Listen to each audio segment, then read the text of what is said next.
Hi, I'm Dan Forrest, Lieutenant Governor of North Carolina. As you may know, I released a video prior to the June 2013 State Board of Education meeting about my concerns with issues surrounding the Common Core education standards. Opponents of my statements question why I would be against standards for our children. Let me set the record straight. I'm not against standards at all. We have had standards for decades in North Carolina.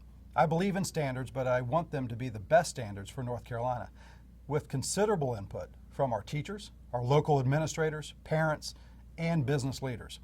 I want our standards to set us apart, to help us become the #1 state for education in America. I want our standards and system of public education to free up our teachers to do what they do best, to teach. I want a system that removes unfunded mandates on school districts and takes regulatory burdens off of our teachers, not adding to their already heavy burden of demands that keeps them from teaching. I want a system that rewards our teachers by making them the highest paid and highest performing teachers in America. I want our children to be prepared for the real jobs that exist in America and around the world by the time they graduate from high school.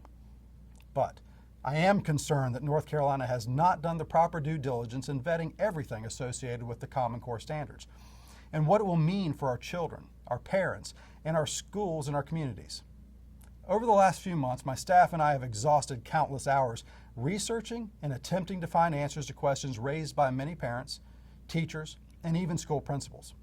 While some questions have been answered, many more arise as our research continues.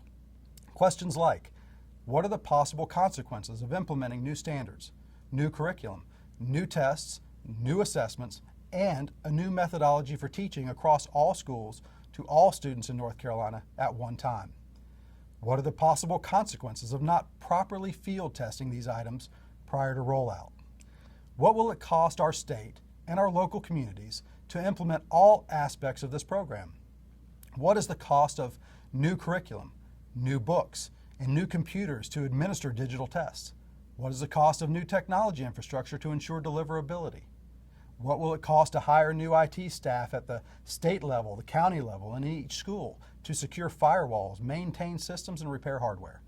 What will be the impact of Common Core standards and assessments on special needs children, charter schools, private schools, and even homeschools? How many days of additional testing will be added to the already burdensome testing schedule in our schools? What are the unfunded mandates we are asking our schools to bear with no additional time or pay for the teachers? Who ultimately controls these standards?